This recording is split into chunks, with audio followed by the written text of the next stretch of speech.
Israeli প্রধানমন্ত্রী ধূর্ত Benjamin Netanyahu এবার কি তবে প্যাচে পড়েছেন?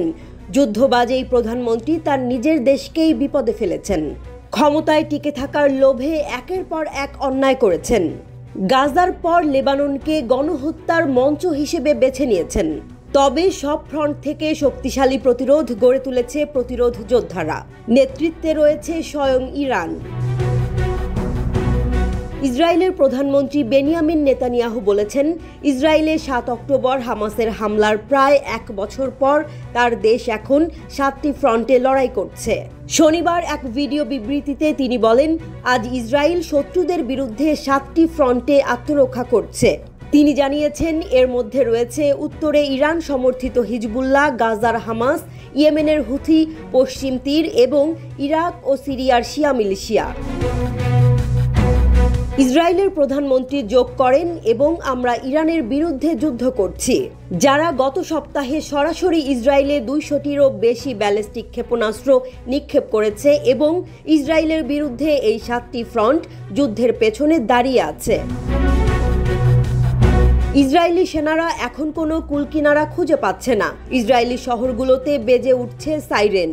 নেতানিয়াহু প্রশাসনের নাকে দম দিয়ে রেখেছে হামাস, হিজবুল্লাহ, হুথি, পশ্চিম তীর আর ইরাক সিরিয়ার প্রতিরোধ যোদ্ধারা। নেতানিয়াহু ইসরায়েল এবং লেবাননের মধ্যে উত্তরে ক্ষমতার ভারসাম্য পরিবর্তন করার জন্য তার প্রতিশ্রুতি বজায় রেখেছেন। ইরান সমর্থিত হিজবুল্লাহ গত বছরের 8 অক্টোবর থেকে রকেট, ক্ষেপণাস্ত্র এবং ড্রোন দিয়ে উত্তর ইসরায়েলে আক্রমণ করছে। এবার করছে সম্মুখ সমর, কিন্তু সেখানেও দেয়ালে পিঠ ঠেকে গেছে ইসরায়েলি সেনাদের।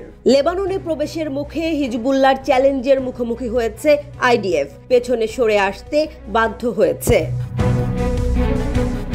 গাজার কথা উল্লেখ করে নেতানিয়াহু বলেছেন, ইসরায়েলের আত্মরক্ষার অধিকার রয়েছে এবং তারা 101 জিম্মিকে ভুলে যাবে না। জিম্মিদের ফিরিয়ে আনতে আমরা আমাদের সর্বশক্তি দিয়ে লড়াইয়ে প্রতিশ্রুতিবদ্ধ। কিন্তু 1 বছর ধরে লড়াই করেও হামাসের সাথে পেরে ওঠেনি ইসরায়েলি সেনারা। গাজা যুদ্ধে কোনো লক্ষ্য অর্জন করতে পারেনি ইসরায়েল। ফরাসি প্রেসিডেন্ট ইমানুয়েল ম্যাক্রো এবং অন্যান্য দেশ যারা ইসরায়েলের বিরুদ্ধে অস্ত্র নিষেধাজ্ঞার আহ্বান জানিয়েছেন, তাদের জন্য বিষয়টি লজ্জাজনক বলেছেন।